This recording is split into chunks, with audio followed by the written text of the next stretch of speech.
pessoal! Como é que vocês estão? Vocês estão bom? Gente, espero que sim. Mais um episódio maravilhoso do nosso Mundo Empresarial aqui no ar. E eu estou super ansiosa pro episódio de hoje, sinceramente. Logo já vou apresentar quem é que tá aqui na minha frente, porque hoje esse episódio vai render. Não tem... Na verdade, todos rendem, né? Obviamente. Mas, assim, é um assunto que realmente, particularmente, eu gosto muito de conversar sobre isso. Enfim, então, calma que vocês já vão saber quem é. Aproveitando aqui a sua presença, aproveitando que você está aqui com a gente, muito obrigada pela sua participação, pela sua interação aqui nas nossas mídias sociais, enfim, no nosso Instagram. Muito obrigada aos mais de 113 mil inscritos no nosso canal. A nossa plaquinha está aqui atrás de mim, ó. Que coisa linda, fala sério. Muito lindo, né? Então, muito obrigada mesmo por toda essa audiência, por vocês acreditarem no nosso trabalho, acreditarem em tudo que a gente faz aqui, porque realmente é tudo muito feito com amor. Enfim, cada história que a gente traz aqui no podcast tem muita coisa pra gente aprender. É um pouquinho da gente que vai com a pessoa, com o entrevistado, é o entrevistado que deixa um pouquinho dele também. E a gente vai fazendo essa troca maravilhosa, ganhando experiência. E você que está nos acompanhando, tenho certeza que você também pega esse pouquinho, né? Essa parcela também de conhecimento, né? É muito bom, é muito agregador, né? Enfim, então, muito obrigada mais uma vez a sua presença aqui dentro do nosso podcast Mundo Empresarial. E aproveitando, eu quero citar a nossa querida parceira aqui no nosso podcast Mundo Empresarial, a Bioleve. Por quê? Porque eu chamo a atenção para essa garrafa aqui, que é conhecida, né? A garrafa Faz, que vem com a qualidade de água mineral Bioleve e um lindo propósito que a gente sempre fala aqui para vocês. Por quê? Porque parte da renda da venda desta garrafa aqui, ela é revertida ao Hospital de Amor de Barretos, um hospital que atende mais de 1 milhão de pessoas gratuitamente todos os anos com procedimentos de prevenção e cura do câncer. Os profissionais são fantásticos, uma estrutura incrível e uma tecnologia do Hospital de Amor que estão entre os mais avançados e são referência no mundo, meus amigos. É isso mesmo. E você também pode doar para o hospital, sabia? No QR Code que está aparecendo aí na tela e também tem aqui na garrafa, caso você encontre uma aí, você vai direto para uma página de doação segura que leva a sua contribuição também ao hospital. Ou seja, uma empresa que prioriza a qualidade e ainda contribui para toda essa comunidade que precisa da nossa atenção, do nosso cuidado, do nosso acolhimento. Então, obrigada, Bioleve, por essa parceria incrível e por esse propósito lindo que vocês carregam também. Agora é falar da nossa convidada especial, a doutora Leslie Figueiredo. Olha que nome lindo, gente. Leslie, fala sério. Ela é psicóloga, dedicada a ajudar adolescentes, jovens, enfim, adultos que enfrentam desafios, assim, significativos ao longo da sua vida, né? Afinal de contas, trabalhar com psicologia não é para qualquer um, não. Leslie, muito obrigada, minha linda, pela sua presença. Tô muito feliz por esse bate-papo que a gente vai começar agora. Eu tenho certeza que, vou aprender muito com você. Muito obrigada. Eu agradeço também por estar aqui, é um prazer. Acertei seu nome, né? Acertou. Ah, que bom. Por que eu pergunto? Eu já perguntei a pronúncia antes, eu não sou boba nem nada, né? Por quê? Porque o meu nome já as pessoas erram também. A gente tava conversando sobre isso, né? Sim. Laísa. Não é difícil, gente. A pronúncia não é difícil. Mas acontece. E você também já passou por isso, né? Sim. As pessoas falam muito, troca o lugar do E, né? Coloca Liesli em vez de Leslie, vários... Mas é um nome muito lindo, de verdade, muito bonito mesmo. Obrigada. E agora eu quero entender um pouquinho como que foi a Leslie criança, como que foi a sua infância. Conta um pouquinho pra gente como que você entrou, né, nesse segmento aí, nessa área específica da psicologia. Porque nos bastidores a gente também tava conversando. E dentro da minha pequenez, se é que eu posso falar desse jeito, eu imagino que para uma pessoa decidir fazer psicologia, ela já tem ali, na infância mesmo, alguns, né, trejeitos ali para cuidar das pessoas, para acolher as amigas, para aconselhar, Sim. né, enfim. É isso mesmo? Como que foi? Conta um pouquinho pra gente. Então, a minha infância foi assim, eu sou do interior de São Paulo, né? Você nasceu aonde? Nasci em Bauru. Bauru! No interior de São Paulo, mas eu não cidade quente. Mas eu não fui criada em Bauru. Eu fui criada em Cafelândia, que é uma cidade que fica 90 quilômetros ali, né? Não conheço Cafelândia. De Bauru fica 90 quilômetros, fica ali entre Cafelândia, fica perto de Lins, nossa, ali na região. As duas cidades que eu mais gostaria, Bauru e Cafelândia. Adoro, porque eu adoro um Bauru, um lanchinho lanchinho que eu me refiro ao lanche, né? Pelo amor de Deus. Já tô pensando em comida. Sou terrível. E aí? Então, aí me criei em Cafelândia, né? Na maior parte da minha vida. Depois me casei, morei alguns anos em Lins, morei um pouquinho em Ribeirão Preto, estive em alguns lugares na minha vida, mas na infância, eu tive uma infância legal, porque eu tinha 2 irmãos, nunca tive uma irmã, tinha irmãos, então eu vivia muito no universo, a única mulher, no universo ali mais com os meninos mesmo, com os meus irmãos e tudo. Eu acho que aproveitei bastante, aprendi muitas coisas, né, que acho que é um privilégio de quem nasce no interior, né? Você vive, curte muito mais, né? Você tem mais liberdade para tudo isso. A psicologia na minha vida, ela surgiu de uma maneira muito interessante, assim. A irmã mais velha da minha melhor amiga tinha psicologia na escola, né? Ainda não tinham tirado da grade. Inclusive, eu peguei, acho que o último ano de psicologia, ainda no ensino, acho que fundamental, eu não lembro qual que era a série. Depois é que foi retirado, né? Mas a gente teve aula de psicologia, eu tive ainda. Acho que no outro ano já não tinha mais. Mas ela tinha um caderno, né, com a matéria, e eu comecei a ler, ela me emprestou, e eu comecei a ler a matéria. Quantos anos você tinha? 11. 11 anos. E aí eu li esse caderno, e aquele caderno parece que lia a minha alma, né? Parece que ele falava tudo sobre mim, de alguma forma. Então me chamou tanto a atenção que tudo aquilo que parece que eu meio que buscava, mesmo aos 11 anos, né?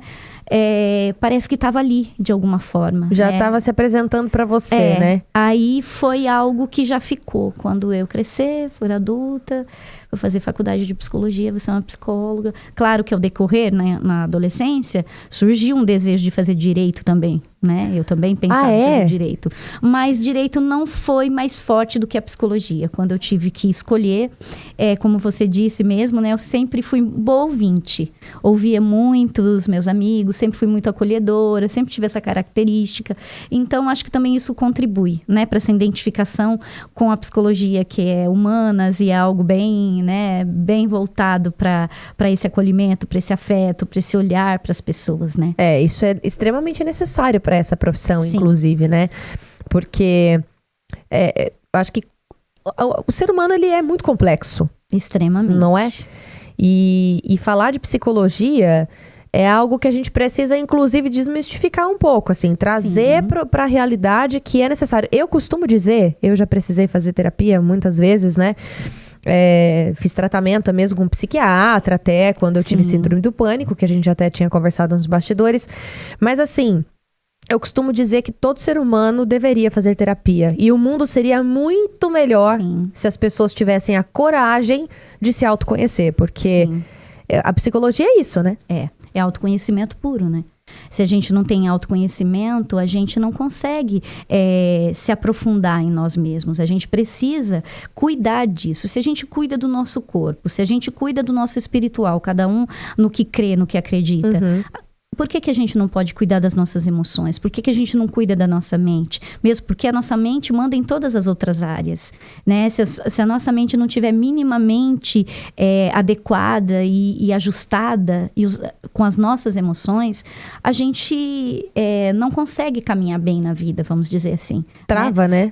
A gente trava. Se a gente não conhece a gente, se a gente não faz uma boa leitura de quem nós somos, a gente também não faz uma boa leitura de quem o outro é, né? Então, quanto mais eu sei de mim, mais eu sei do outro. Quanto menos eu sei de mim, menos eu sei do outro também. E é interessante que a psicologia, ela permite a gente quebrar alguns padrões comportamentais, geracionais, né? Eu costumo também pensar, né? Porque uma coisa é a gente pensar, outra coisa é a gente conseguir agir, né? Agir é muito mais difícil. Muito mais. Né? Mas dentro da minha mentalidade, assim, daquilo que eu acredito, eu penso muito que está na minha geração, está nas minhas mãos mudar o curso, assim, da minha geração, né? Assim, se eu tô aqui, eu tenho o conhecimento ele está disponível. Sim. Certo? Sim. Enfim, busca quem quer, de alguma forma. Claro. Né? E o autoconhecimento também. Só que tem que ter coragem, porque dói. Dói, claro. Não é fácil mexer nas feridas emocionais, né? Mas é também uma falsa impressão que as pessoas têm de que se elas não mexerem, vai doer menos, né? Exato. E não é o pior, né? Ao Dói contrário, mais, né? ao contrário. Porque se você não mexe, você não tem ideia de onde vem, qual é a causa, o porquê tem, você só fica sentindo, você não entende. Quando você mexe, quando você vai para o autoconhecimento, quando você faz a sua psicoterapia, você começa a se acessar e se perceber. E aí, se eu me percebo, se eu olho para as minhas dores, eu também tenho muito mais chances de curá-las, de viver, né, bem e com muito mais qualidade de vida, de saúde mental. As pessoas falam muito da saúde mental, mas é até meio modinha hoje, né? Saúde mental, você precisa ter saúde mental. Mas a saúde mental é a coisa mais difícil de se conquistar, né, nessa vida. A gente ter o equilíbrio e conseguir estar bem com as nossas emoções, com os nossos sentimentos, com os nossos pensamentos, né? Isso não é simples, isso precisa de coragem, né? Precisa desse enfrentamento mesmo. Por isso a terapia é tão importante. O acolhimento, o autoacolhimento, eu acho que é uma coisa muito importante, né? Porque... Sim, e um profissional que te acolha do jeito adequado. A gente escuta muitas pessoas falar, mas se for para eu pagar para alguém me ouvir, eu falo com o meu melhor amigo. Mas gente, o melhor amigo não vai te ouvir como muito arcaico, né? Inclusive. Mas as pessoas gostam de mencionar, né, dessa forma. Mas vou pagar para alguém me ouvir, mas o psicólogo não te ouve no senso comum. E né? outra, a escuta é qualificada. É que eu, né, acho que como eu desde pequena precisei, né, assim, de ter esse acolhimento e esse acompanhamento, e eu agradeço muito a Deus e agradeço as pessoas que me ajudaram nesse processo. Sim. Eu valorizo muito essa profissão, porque... Sim. Mulher geralmente tem uma tendência de conseguir se abrir mais, né? Sim. Assim, a gente fala mais sobre os nossos sentimentos com mais facilidade, eu acho. Culturalmente, nós temos mais facilidade, exatamente, né? Nós somos mais incentivadas. Mas, por exemplo, é muito esse negócio de, se eu tiver que pagar pra alguém me ouvir, pelo amor de Deus, né? Se você que tá aí do outro lado tem esse pensamento, se permita, né? Não tô falando que tá errado assim, mas se permita a mudar, né? Virar a chavinha, a ver isso com outros olhos, porque é muito agressivo, eu acho. Sim. Né? Falar dessa forma. Mas a gente escuta muito isso, né? Então, cultural, né? É cultural. O Brasil não tem uma cultura psicológica, né? Como em outros países, às vezes, aceitam mais a psicologia, entende mais a importância. Mas eu acho que nós já chegamos num ponto, né? Na história da humanidade, que a gente precisa minimamente se olhar e entender a importância. Né? A importância de se cuidar, de se conhecer, de se perceber. E o psicólogo, ele é um cientista do conhecimento humano. Ele não te ouve no senso comum. Ele não te ouve como as pessoas te ouvem. Ele ouve cientificamente. Ele ouve sem te julgar e ele ouve interpretando à luz da ciência psicológica o que você está falando. Então, é totalmente diferente de uma outra escuta. Né? Tá vendo? Porque tem muita gente que acha que tem medo de, não vou procurar terapia, porque, eu tenho vergonha de falar desse sentimento, eu tenho vergonha de falar, sabe, sobre esse determinado assunto, porque a pessoa vai me julgar, porque, enfim... E aí é que tá a diferença. O psicólogo não vai te julgar, porque nós somos treinados para não julgar, né? Nós somos treinados para suspender todo o conceito e preconceito daquele humano que a gente está atendendo.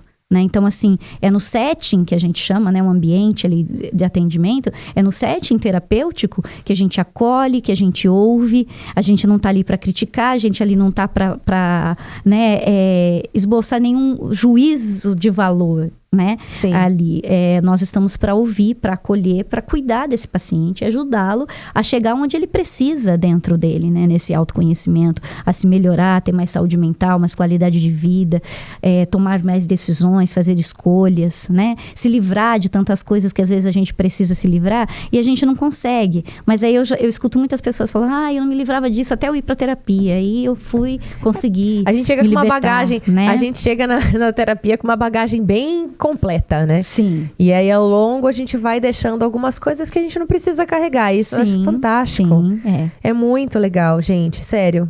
Por isso que eu falei no começo do episódio que eu amo conversar sobre isso. Porque eu acho muito mágico, né, essa possibilidade de você ser construído e se reconstruir ao longo da vida. Sim, né? Porque a gente é construído pelos nossos pais, pelo ambiente que a gente cresce, pelo ambiente que a gente é moldado, a escola, os amigos, enfim.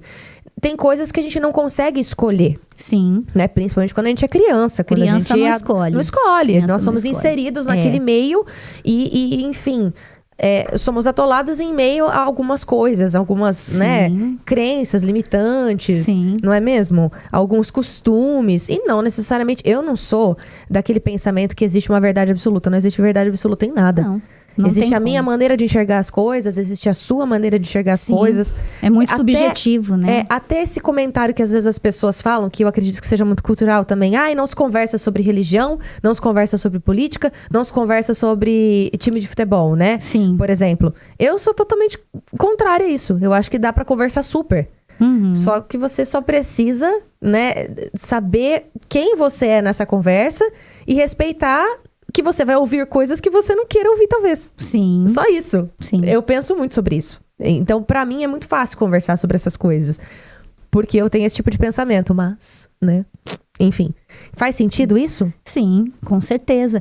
Esse olhar, esse falar, né, sobre o outro, independente do que o outro acredite ou não, né, desde que a gente tenha esse manejo, esse respeito, né, pelo outro, a gente consegue. O autoconhecimento nos proporciona muito isso, né? Esse respeito a gente adquire pela gente primeiro. Depois que a gente consegue adquirir isso pela gente, fazer esse movimento dentro de nós, a gente fica muito mais fácil fazer fora. Isso daí é até uma questão lógica, né? Se a gente for pensar, né? Tudo que eu construo dentro vai refletir fora, né? No que eu faço, como eu faço, né? Como eu enxergo a vida, como eu sinto a vida, como eu ajo na vida. Então, realmente é muito bom, é muito saudável você poder se olhar e poder ter essa visão, né? Que você diz que você tem né, da importância desse autoconhecimento. E é mesmo, é muito importante. Aquela frase que às vezes a gente ouve assim, uma pessoa curada, né? Assim, uma pessoa curada emocionalmente, no caso, ela ajuda a curar outras pessoas. Ela é verídica? Então, a gente tem que pensar assim, quanto mais saudável nós vamos ficando, né? Saudável no 100% a gente não fica, mas no máximo que a gente consegue ficar, a nossa quanto mais versão. Saudável a gente vai ficando uma melhor versão da gente, né? A maturidade. Consequentemente, a gente também consegue oferecer mais para o outro e ajudar sim, né? Se você, por exemplo, você está acostumado com o seu autoconhecimento, né? Você já promove isso para você há muito tempo. Você vai ter facilidade de ouvir melhor, de entender melhor o outro, porque você já está nesse processo de autoconhecimento, né? De entendimento de você. Tá vendo, pelo menos gente? isso é o que a gente espera, né? Vamos fazer todo mundo terapia? Não é? Seria não tem maravilhoso, como, né? O mundo seria muito melhor. Nossa, 1000 vezes mais. Ó, o Lucas tá aqui pra concordar comigo. Meu Deus, gente, o mundo ia ser maravilhoso. Acho que nem todas essas guerras aconteceriam como acontecem, né? Essas intolerâncias que a gente vive. Enfim, é complexo demais. Eu acho que esse podcast vai durar umas 3 horas, pelo que eu tô percebendo, viu? Porque, olha, se tem assunto que é pra rolar aqui, é dentro da psicologia. Não tem como. Mas a gente faz o que a gente... psicoterapia também, autoconhecimento, exerce quem quer, né? A gente sempre fala como psicólogo, faz quem quer. Não é oferecido para todos, mas... Não é todo mundo que tem coragem, como você disse no início, tem que ter coragem. De fazer o enfrentamento. Né? E a gente estava falando muito sobre essa parte cultural, né, Leslie? Você acha, por exemplo, você comentou que aqui no Brasil é um pouco mais complicado, mas você acha que no caso da Europa, por exemplo, um continente muito mais assim evoluído, não no sentido humano apenas, mas pela história, né? Por ser um continente muito mais antigo, Sim. que já passaram por outras fases, né? O Brasil é um país muito novo. Sim. Né? Estados Unidos também, consequentemente, a gente sabe, tem o lance da colonização, que a gente brinca. Mas você acha que isso realmente, assim, estudando a humanidade, a história da humanidade, você acha que isso realmente interfere? Você acha que... Em que momento você, como psicóloga, dentro do seu estudo e dentro daquilo que você acredita, você acha que isso pode começar a mudar de jogo, assim? Dentro do nosso país, principalmente. Você fala em relação à psicologia? Isso, em relação a essa busca do autoconhecimento. Eu acho que já começou a mudar. A gente tem dados, né? Hoje, enquanto psicólogos, a psicanálise tem estudado isso, a psicologia em si. Hoje a gente sabe que essa geração de brasileiros é a primeira geração que de fato procura o psicólogo, né? Ainda tem uma frase assim, não falam com os pais, mas conversam com os psicólogos. Que bom! Então essa é uma geração, né, diferente das outras, que dá valor e muito valor para a psicologia, para o psicólogo, e que já entende a importância de procurar o profissional da psicologia, de se autoconhecer, né, e dessa importância. É uma geração que não tem essa questão de, não vou porque eu sou louco, não, porque eu não sou desajustado, porque as pessoas acham que se você indicar para psicoterapia alguém, você está diminuindo alguém, né? É uma falta de cultura muito grande em relação a isso, falta de conhecimento. Sim. Mas eu acredito que isso já vem melhorando, essa geração já vem demonstrando isso, né? Eu atendo adolescentes e jovens adultos, é o meu predomínio de atendimento, e teve uma coisa que começou a me chamar muita atenção no consultório. Foram os próprios adolescentes me procurarem, sem os pais, sozinhos, né? Dispostos a fazer terapia e tentando negociar comigo o valor da sessão para pagar, às vezes, com o dinheiro do estágio que eles fazem. Né? Olha isso. De tamanha necessidade de se autoconhecer, né? É uma geração muito só, né? E muito solitária, com demandas bem específicas de ansiedade, com muita dificuldade de lidar com a vida, né? Com os limites. Confusões emocionais. Porque os próprios pais hoje não querem pôr limites, não querem dizer não. E também quando põem, geralmente põem de uma maneira mais inassertiva, então isso reflete muito, né? Então, assim, é uma geração que tem procurado, e hoje a gente sabe que os brasileiros têm tido, vamos dizer assim, que se dobrar um pouco mais a isso, porque é um dos países mais ansiosos do mundo, é um dos mais depressivos do mundo, o nível de suicídio é alto no Brasil, né? Então a gente tem muitas questões psicológicas e emocionais que eu também acredito que foram muito ignoradas, por isso que talvez o aumento foi tão grande, né? E a gente hoje vê os brasileiros muito mais conscientes em relação à importância, né, do autoconhecimento. Isso, sem dúvida, vem acontecendo. E assim, acho que é inevitável a gente não falar sobre isso, né? Sobre a pandemia. Uhum. É impossível a gente não tocar nesse assunto, ainda mais tratando dessa parte da psicologia. Foi algo que pegou todo mundo desprevenido. Ninguém sabia o que estava acontecendo no começo e aquela loucura. Enfim, e aí cada país tentando atender dentro das suas demandas e fornecendo aquilo que dava. Sim. Né? Muitas pessoas foram, enfim, perdidas, né? Muitos familiares perderam seus entes queridos. Um turbilhão de emoções, né? Sim. A gente voltou a ter uma vida normal, né? Entre aspas, agora. Uhum. Mas não dá nem pra acreditar que a gente passou por isso, né? Foi muito complicado porque a gente não esperava, né? E como que você vê, assim, depois da pandemia ou durante a pandemia, como que foi isso pra você, profissionalmente falando? Então, pra mim, a questão que foi, assim, que chamou mais atenção enquanto psicóloga, no sentido da minha profissão mesmo, foi que a abertura que houve pra psicoterapia online. Né? Que era algo que não existia quase, não era, né, divulgado, não tinha essa prática, na verdade, né? E nem incentivo para ela. E a pandemia, ela proporcionou às pessoas essa possibilidade. O que eu acho que é muito saudável nessa época, porque a gente está num período que as pessoas são muito, né? É tudo digital, é tudo muito voltado para isso, né? Para essa realidade. Então, as pessoas têm uma modalidade a mais na psicologia, na psicoterapia, oferecidas a ela. As pessoas falam, nada substitui o presencial. A presença é presença, mas nada impede também de você atender os pacientes online, né? E de ser uma terapia bem sucedida, tanto quanto você fazer a presencial, né? No sentido de eficácia, eu quero dizer. Sim. E isso foi algo que foi muito considerável, vamos dizer assim, pra gente, enquanto profissionais da psicologia. Mas a pandemia, ela demandou muitas coisas às pessoas, né? E principalmente ter que olhar para elas mesmas, né? Então, Nossa. as pessoas falam, mas a ideia era de que a pandemia iria passar e as pessoas estariam transformadas por aquilo que elas viveram. Não é bem assim. A pandemia não tem esse poder, né? Como as pessoas às vezes achavam que teria. Mas o que ela trouxe, né, pra gente? O que ela nos deixou? O que ela... Qual foi a lição, digamos, né? Vamos dizer assim. Ela fez com que as pessoas tivessem meio que olhar mesmo para esse emocional. Tipo, obrigou, né? Meio que obrigou você a olhar você pra si. ter que olhar para si, ter que olhar para as coisas que você deixava para baixo do tapete. Às vezes, o trabalho que você exercia e que você não ligava muito para sua família, que você fugia, né, da sua casa, das suas responsabilidades, que você jogava toda a sua energia para esse ambiente. Aí, de repente, as pessoas precisaram olhar, né, que tinham família, que tinham filhos, que tinha esposa, que tinha um casamento esposa, falido. que tinha, Né? Não, então, assim, quando eu falo falido é porque, assim, houve...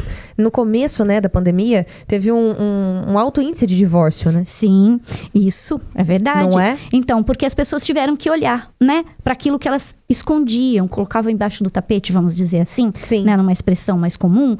Então, elas precisaram Naquele começar a olhar, comodismo, né?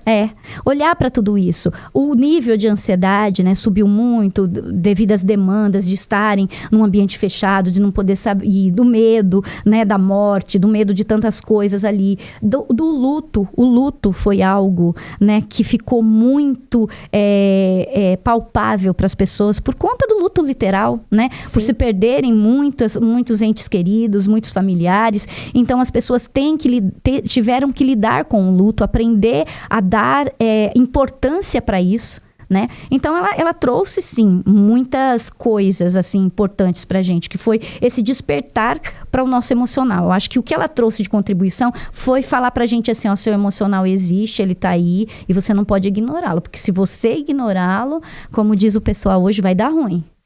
Entendeu? É verdade. Então, eu acho que essa foi a grande reflexão que ela nos deixou e também a contribuição direta, né? Pra gente ter que olhar mesmo e ter que fazer alguma coisa com isso. Né? Porque nessas horas eu acho que as pessoas, elas se depararam com... Foi o que você falou, elas foram obrigadas, né? Nós fomos obrigados, na verdade, eu me incluo nisso também, claro, a olhar pra dentro e falar assim, nossa, e agora, né? Será que tá tudo bem mesmo comigo? Será que vale a pena ficar, às vezes, com aquelas estruturas de orgulho, né? Assim, em relação ao trabalho, em relação à família. Acho que todo mundo parou pra pensar, né? Sim. Assim, pera, deixa eu parar pra pensar, pra ver como é que tá a minha vida de verdade. Porque eu achava que eu tava bem, eu achava que eu tava feliz, eu achava que eu era realizado profissionalmente, eu achava que eu era realizado no meu casamento, eu achava que eu tava vivendo o correto e, na verdade, eu tô vendo que não é nada daquilo. Sim. Né? E enfim... Eu acho que isso, a pandemia realmente deixou algumas lições, assim, pra gente, né? E depois da pandemia, você acha que as pessoas passaram a olhar pra psicologia de uma maneira mais, assim, natural? Sim. Acredito que para algumas pessoas isso trouxe um despertar, né? Uma importância que a psicologia sempre teve, mas que as pessoas não conseguiam ter isso despertados em si, né? Trouxe sim essa contribuição das pessoas terem que falar assim, não, eu preciso procurar um terapeuta, eu preciso procurar um psicanalista, eu preciso fazer análise, eu preciso me cuidar, né? Eu preciso fazer psicoterapia. Por quê? Porque as pessoas realmente começaram a notar o quanto elas precisavam olhar para dentro, né? O quanto não dá para ignorar as emoções, a mente, né? Porque a mente humana, as emoções humanas, ela influencia totalmente na nossa vida, no nosso comportamento, no nosso relacional, né? Então a gente precisa entender também. No nosso corpo, porque o corpo fala mesmo. O emocional não tá legal, ele vai mandar pro corpo a informação e o corpo vai reagir, né? Agora, uma dúvida assim que eu tenho. Não que eu tenha, né? Mas enfim, talvez até o Lucas concorde. Vamos ver se faz sentido o que eu vou falar aqui. É isso que eu quero dizer. Mas, por exemplo, as doenças emocionais, a depressão, a síndrome do pânico, síndrome de borderline, né? Que a gente fala. É isso? Burnout também. Burnout. Enfim. Enfim. Eu falei o quê? É borderline que fala? Borderline. Ah, então tá certo. Que susto. Eu falei, gente, falei errado alguma coisa, enfim. Mas tudo isso, né? Todas essas doenças emocionais, elas agora se fala muito mais sobre isso. Sim. Né? E a gente vê muito nas redes sociais. Burnout. Não sei o quê. Enfim, depressão. Fulano tá depressivo. Fulano... Como que você também encara esse outro contraponto da psicologia? Sim. Porque hoje em dia tem médico pra tudo. E né? todo Na mundo internet, quer ser psicólogo, principalmente, né? nas redes sociais. Nossa, todo mundo é psicólogo. Todo mundo é psicólogo. Né? Todo mundo é médico, todo mundo consegue diagnosticar, todo mundo, né? Sim. E como que você, assim, encara isso também? dessa maneira, assim, vendo por esse outro lado. Sim. Quando a gente pensa que hoje todo mundo quer ser um pouquinho psicólogo, quer um pouquinho, tem esse conhecimento mais acessível, na verdade, né, para as pessoas, tem o seu lado bom, né? Quando as pessoas começam a se interessar por saber das síndromes, por saber da patologia, vamos dizer assim, elas começam a se interessar mais por elas, né? Entendi. Isso é bom, isso não é ruim, elas se interessarem por elas. Mas o difícil, o mais complexo aí, eu acho que é a ideia das pessoas, às vezes, se excederem, começarem a achar que a ciência psicológica não é uma ciência. Entendi. E que eu, no meu senso comum, eu posso diagnosticar. E eu não posso. Fulano é narcisista. Porque o fulano, né? Assim, a Beltrana, enfim. O que eu quero dizer é que existem vários diagnósticos, né? Sim. E quem tem propriedade para falar sobre isso é a psicologia, né? Psicologia que vai poder dizer isso mesmo. Se não é, psiquiatria, o senso comum não tem essa capacidade, né? Por mais que a gente possa falar assim, eu imagino que seja isso, aí tudo bem, né? Eu acho que seja aquilo, eu li, eu tenho essa informação, que é muito bom, né? As pessoas terem mais informações, mas as informações também prejudicam, de certa forma, porque é a forma com que as pessoas lidam com isso, né, que vai fazer a diferença tanto para o bem quanto para o mal. Mas a gente vê por esses dois lados, né? Tem um lado bom, que é as pessoas começarem a se interessar pelo emocional. Aí entra aquilo que eu te falei, de uma geração que procura o psicólogo, né? Legal. Que vai para terapia. Bom saber disso. Isso é uma coisa que eu fiquei muito feliz. E quando, como eu te falei, quando eu comecei a ver os adolescentes me procurando, primeiro a gente impacta, né? A gente fala, nossa, mas eles estão vindo por eles mesmos, né? Mas depois você fala, que bom, né? Que bom que eles estão vindo, que bom que essa geração, pelo menos, consegue entender isso melhor. É uma geração diferente, a gente precisa... Eu sou da década de 90, né? Eu ainda brinco que eu peguei um pouco da fase de brincar na rua, de subir em árvore, de ralar o joelho, né? Assim, de não ter essa preocupação toda só com o digital. E a internet, né? O digital, ele foi sendo introduzido ao longo da minha infância, da adolescência. Essa geração que já nasce no digital, né? Assim, que já tá aí, totalmente mergulhada nisso. É diferente, né? Eles são assim, não sei explicar. Eles têm essas coisas mais desenvolvidas neles, né? E isso aguça, de alguma forma, né? O conhecimento, o saber, a inteligência, né? O manejo da vida, das coisas práticas. Mas também tem o outro lado, né? Uma geração que também tem muita dificuldade, tem muita ansiedade, tem muita dificuldade de se virar em algumas coisas que as outras gerações não tinham. Mas geração, eu gosto de falar algo que eu acho que a filosofia fala, a psicologia vai dizer também, né? Que as gerações, não existe uma geração melhor ou pior do que a outra. Existe e nenhuma igual, né? Não, e as características daquela geração foram aquelas, né? Boas e ruins naquela geração. Na outra, as boas e ruins foram nessa área. Então, assim, na história da humanidade, cada geração tem a sua contribuição, né? E ou positiva ou algo negativo, cada um tem as suas peculiaridades. Então não dá pra gente falar, essa geração foi ruim, essa geração é boa, essa geração é mais ou menos, né? A gente evoluiu, essa geração evoluiu no sentido digital mesmo, né, das mídias sociais, do conhecimento que eles têm, né, isso é fato, as outras não tiveram isso, mas isso é uma peculiaridade dessa geração, como existiram peculiaridades de outras gerações, né? Então cada geração tem a sua contribuição, boa e ruim, para a história da humanidade. Então não dá pra gente falar que uma foi melhor, outra foi pior. Essa geração tem características boas e ruins. Quais são? Aí a gente pode falar, entendeu? Até porque o objetivo, né? Acho que assim, do ser humano, num contexto geral, eu acho que é o sentido da vida. É a evolução mesmo, né? Em todos os aspectos, né? Se a gente estudar os fósseis, né, dos animais que foram encontrados lá, sei lá quantos mil anos atrás, enfim, e até os nossos mesmo, existe uma evolução comprovada cientificamente dentro da nossa estrutura óssea e a estrutura, né, física, que zera, então, a estrutura emocional. Sim, né? Então, eu acho que o objetivo é esse mesmo, né, Leslie? Sim, é da gente alcançar cada vez mais, né? Estarmos mais saudáveis, né? Alcançarmos no nosso todo algo mais equilibrado, né? Que a gente possa viver com mais qualidade de vida, que a gente tenha um olhar mais saudável para as coisas. Embora a psicoterapia, ela vai fazer a gente entrar em contato com muitas coisas difíceis, como você disse, né? Fazer terapia não é uma coisa gostosinha, né? Nossa, eu só vou ver coisa boa. Não, eu vou ver muita coisa difícil, mas eu vou ver muita coisa boa também, que é o resultado da minha evolução ali no processo, né? Então é isso que é o gostoso, isso que é o prazer que a gente tem enquanto profissional, né? De ver a pessoa às vezes entra de uma forma tão, né, difícil, tão pesada, e depois ela vai evoluindo, ela vai melhorando, ela vai ficando mais equilibrada, mais feliz, né? Não estou dizendo que fez terapia e vai ficar a pessoa mais feliz do mundo, mas ela vai ficar mais consciente, ela vai ficar mais consistente para com ela, né? E com mais equilíbrio em relação a si mesma, né? Existe, assim, um termo, né, que a gente usa bastante hoje, que também tem muito nas redes sociais, que é o lance do ressignificar. Sim. Né? Resiliência.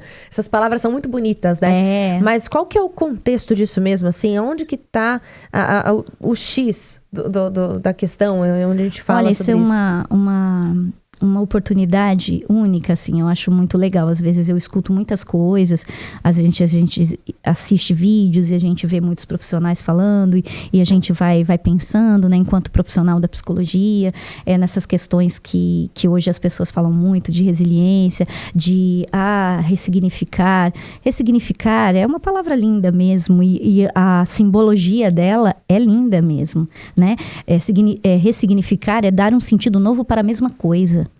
Né? Ou seja, eu agia de uma determinada maneira a minha vida inteira em relação a esse assunto e eu passo no mesmo assunto, agir de uma outra forma e de uma forma melhor para mim, né? Então, quando eu ressignifico, eu aceito algumas coisas que eu não aceitava, eu deixo ir algumas coisas que eu precisava deixar ir. Perdão, mas tem a ver também? Tem. Perdoa? Sim, eu me perdoo. Né? Então, assim, quando eu ressignifico, eu dou um sentido novo para essa mesma coisa. Então, ressignificar é algo maravilhoso. Só que não é um processo simples, como às vezes as pessoas pensam, né? Eu vou ressignificar, ressignifica isso daí. Mas ressignificar precisa de autoconhecimento. Como que eu ressignifico algo que eu não entendo em mim, que eu tenho? E aí, o autoconhecimento envolve aquilo que a gente falou que causa aquele desconforto, aquela dor, porque você vai mexer numa coisa que às vezes nem você sabia que estava lá dentro. Eu ressignifico só quando eu passo pelo processo da dor primeiro, que você falou que é a constatação, que a gente fala na psicologia. Você passa pelo processo de constatação. A constatação, ela deprime, ela traz tristeza, né? Pra gente olhar para as dores que a gente tem, às vezes as coisas que a gente não lidava, né? Ou pelo menos não acessava. E aí você passa por esse processo da constatação, que não é um processo fácil. Aí depois disso você consegue ressignificar. Então, embora seja uma palavra bonita, né? Mas não é uma coisa que tá simples. Na moda também. Falando sobre realmente essa parte do ressignificar, né? Que é uma palavra realmente muito bonita e tudo mais, mas que envolve toda essa profundidade que a gente comentou, né? Que você comentou. Qual que é a sua abordagem, assim? Como que você ajuda os seus pacientes, que você atende adolescentes, né? Jovens adultos, enfim, adultos, a ressignificarem realmente todas essas questões. E quais são as suas abordagens específicas? Como que você acolhe esses pacientes? Como que funciona o seu trabalho mesmo, específico, assim? A psicologia é algo que logo cedo eu aprendi na faculdade, que o psicólogo ele tem que ter uma característica, que é a compaixão. Se ele não tem a compaixão, não dá para fazer psicologia, né? Eu escutei isso da minha coordenadora logo no início do curso e eu achei isso maravilhoso. Eu tive uma identificação muito grande com essa fala, né? Se você tem compaixão, dá para ser psicólogo clínico, né? Se você não tem, não dá, né? Não vai destoar, vamos dizer assim. Sim. Então, a gente trabalha, no meu caso, eu trabalho com análise psicodramática, que é a abordagem que eu escolhi de trabalho. A psicologia tem muitas, né? E a minha análise psicodramática. E a gente trabalha com adolescentes e jovens adultos. E essa abordagem, para mim, né, ela tem técnicas que são muito legais, né? A gente trabalha com técnicas de espelhos, né, que são espelhos desse humano, né, através da dramatização. Então, essas coisas chamam bastante atenção. Ela é uma abordagem muito rápida, né, no sentido de caminhar psicológico desse humano, dessa pessoa. De resultado, então, de resultado, de evolução desse humano que a gente atende. Então, ela é uma abordagem rápida. Ela consegue trabalhar o ontem e o hoje do paciente de uma maneira muito precisa e muito eficiente, muito eficaz, na verdade. Então, é uma abordagem que me deixa muito à vontade, porque ela chama muita atenção do adolescente, do jovem adulto, do adulto. Eu gosto bastante. E os adolescentes, geralmente jovens adultos, eles vêm com demandas bem específicas, bem complexas. A adolescência em si, né, o que a gente chama na psicologia de síndrome normal da adolescência, é o momento de maior sofrimento do ser humano. O período de maior sofrimento é a adolescência, né? Porque tudo está mudando, a parte hormonal, o comportamento, os pensamentos.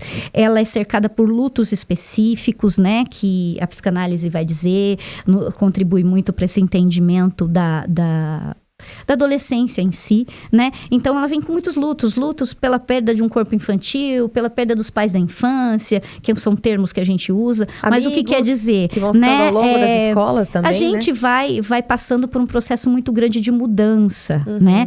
E não é um processo curto, é um processo longo, demorado, difícil. Tem a própria depressão característica da adolescência, né? Então, às vezes, os adolescentes ficam muito fechados. Às vezes tem toda uma consequência dessa infância que não foi muito bem administrada e vivida, às vezes de uma forma que não foi muito legal. E aí, na adolescência, parece que tudo eclode, né? Tudo aparece. Então, é uma fase que realmente o adolescente precisa muito da terapia, do respaldo, né, do terapeuta. Embora o adolescente, ele não seja um público, né, que ele entra muito, né? Ele não se aprofunda. Ele não se aprofunda, porque não é uma fase que a gente se aprofunda. É uma fase que a gente tá muito pra fora. Né? Eu lembro quando eu tinha 12, 13 anos, enfim. Nossa, aquela... É a fase que a gente acha que a gente sabe de tudo. Sim, a onipotência famosa da adolescência. Exato, é a fase que a gente acha que a gente sabe tudo, que a gente é autossuficiente, que a gente não precisa dos nossos pais. Ai, eu tô revoltada. Enfim, sim. Não é assim? A gente é grupal, a gente tem tendência a se afastar mais dos pais e se aproximar mais dos amigos, do grupo. Isso é natural na adolescência, embora isso seja muito difícil para os pais entenderem, né? Os pais também vivem um luto daquele menino que não é mais menino, daquela menina que não é mais menina, que é moça, mas que não é mulher, que não é adulta, que não é adulto, né? Então é uma fase realmente de transição muito grande. O melhor é a família toda fazer terapia. O ideal sempre seria isso, não, né? É verdade? Cada um, sempre, por favor, Laísa, vai lá ter o seu momento, porque os pais precisam ter realmente, acho que, autoconhecimento para conseguir lidar com essa fase, porque eu nunca tinha parado para pensar desse jeito que você comentou, né? Assim, a gente sempre fala do adolescente, né? Que é uma fase de autodescoberta, que os hormônios estão, né, à flor da pele. Sim. Aí vem aquela cobrança da sociedade de o que você vai ser quando crescer. E tudo isso, né? Enfim, essa pressão toda, interna e externa. Só que eu nunca tinha parado pra pensar que os pais também sofrem com isso. Sim. Nessa perda da criança. Eles têm muita dificuldade, né? Às vezes tem pais que têm muita dificuldade nessa transição. Eu não sei, às vezes já é adolescente, mas eu não consigo sentir que ele é. Eu tô perdendo aquela criança que eu tinha, né? Que agora não é mais criança. E às vezes os pais também ficam meio todo confusos, mundo meio perdido, né? Meio perdidos, porque cobram às vezes do adolescente que ele tem uma cabeça de adulto, mas ele não é adulto ainda, né? Então é uma fase que você tá no meio, né? Ali no meio, você não sabe quem você é ainda. Complexo. E todo mundo se esquece que um dia foi também, tem isso, verdade, né? Aí não tem facilidade de lidar com o adolescente, mas se esquece que foi um dia, né? Mas aí eu acho que impacta, não sei se faz sentido o que eu vou falar, me corrija se eu estiver errada, mas aí eu acho que impacta em questão da geração. Sim, também. Né? Isso influencia. Porque, quando eu era adolescente, na minha época era assim. Não dá pra colocar assim dessa forma, as pessoas colocam. Não tem como você se colocar no lugar da sua mãe, do seu avô, da sua avó. Não tem como. Por mais que você queira, por mais que te mostre, por mais que você veja filmes, documentários de como que era na época, se você não viveu aquilo, você não vai saber como era, não é? Eu acho que tem muito disso, assim, a dificuldade das gerações de se comunicarem. Sim. Entendeu? de entenderem mesmo, de se acolherem também, né? Sim, com certeza. Acho que tem muito disso. Agora, uma curiosidade que eu tenho, que a gente ouve falar, e só pra gente, assim, contextualizar e comprovar. Sim, sim.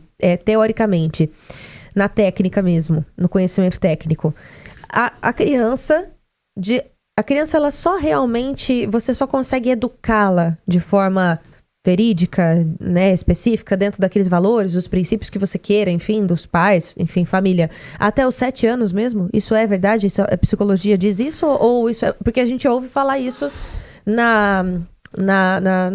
eu já ouvi muito falar isso. Olha, você só consegue, né, inserir realmente até os 7 anos. Depois disso, dentro da pré-adolescência, da adolescência, é mais o que fica mais o exemplo dos pais. Sim. A figura que o adolescente, que a criança começa a ver ali sua, como espelho, não sei. Faz sentido isso? Claro. É verdade? Faz sentido essa ideia do espelho, né? As crianças, quando elas são crianças, elas não têm esse controle, né? Do que elas vão fazer, do que elas vão pensar, de como elas vão agir. Elas são frutos e produto do que os pais fazem com elas, né? No jeito que educa, no jeito que trata e tudo. Então, a criança, ela não consegue, inclusive, se defender quando tem alguma coisa errada. Ela não consegue comunicar como adulto. Ela comunica, com certeza, mas não como adulto. Então, assim, é porque quando você fala até os 7 anos, é porque as abordagens da psicologia, elas vão ter, cada uma vai ter uma forma de enxergar essa infância e do tempo, né? Que a gente desenvolve algum saber. Mas a infância, ela tem um limite, vamos dizer assim, né? Até aqui foi infância, até aqui a gente conseguiu colocar um conhecimento, daqui para frente é só a consequência. Uma coisa é muito real, a adolescência é muito prova disso, né? De que o que você falhou, né, na infância com o seu filho, eclode na adolescência, aparece na adolescência, né? Aquelas lacunas que você deixou, as coisas que você talvez deveria ter feito e não fez. Por isso que é muito importante o autoconhecimento mesmo, né? Porque não existem pais perfeitos, não existem mães perfeitas, não existe ser humano perfeito, a gente vai errar, né? Mas é legal a gente pensar em errar tentando acertar. Legal. Né? Então, existe sim um tempo aí, mas a gente não precisa colocar até os 7, porque uma abordagem vai dizer isso. Entendi. Né? E às vezes a outra vai dizer, não é exatamente até os 7. Então, assim, a psicologia em si, o que ela vai dizer? Que a infância tem até um período, sim, de idade que Legal. Você vai adquirir esse conhecimento e vai fixar. Daí, então, é meio que o resultado, a consequência. Mas é claro que o ser humano é capaz de continuar aprendendo e ressignificando ao longo de toda a sua vida, né? Até porque eu acho que o ser humano também passa por algumas crises existenciais ao longo da vida, não é? Tem a metanoia famosa de Jung, né? Que Jung fala dessa ideia de que tem um determinado período da nossa vida, né? Que a gente zera tudo para começar de novo. Qual né? que é o período? Existe uma idade específica ou aproximada? Aproximada, acho que é 35 aos 40. Perdão, doutora. Pode falar. Quando você se referiu aos 7 anos de idade, será que não é algo relacionado aos neurônios espelho? Que são a psicanálise que fala isso.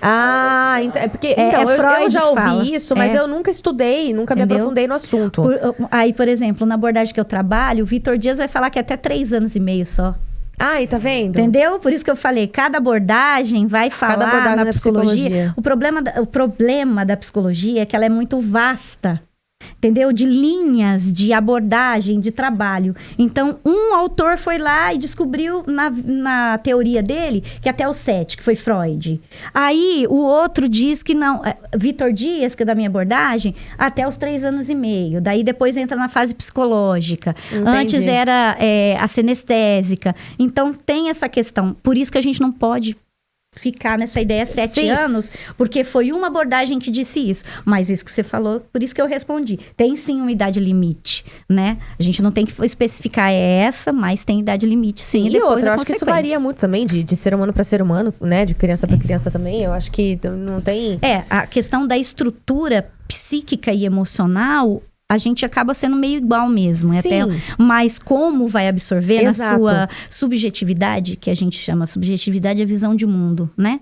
a minha visão de mundo. Aí cada um assimila de uma forma. E em tempos diferentes também, né? Também, às vezes um mais adiantado, outros mais atrasados. Entendi.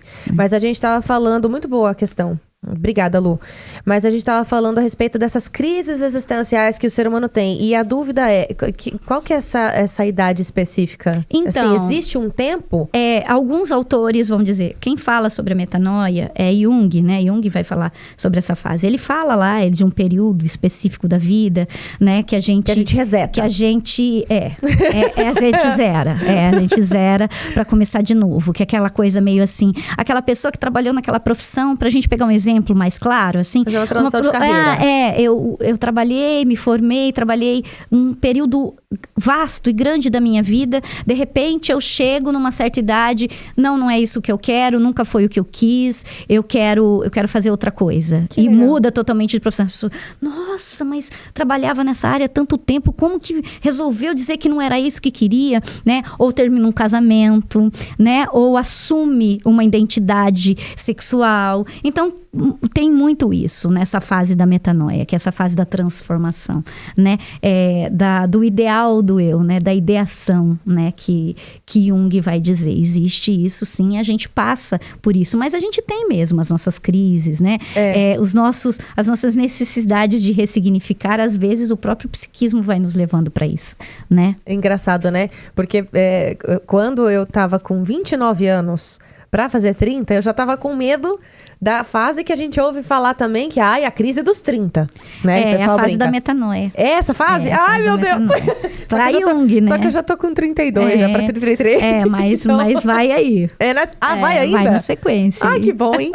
Muito bom, fiquei muito empolgada de saber dessa informação. Mas isso daí a gente vai falar de um autor, né? De um autor. Tá vendo, gente? Da psicologia, que vai ou seja, isso, nada como você realmente...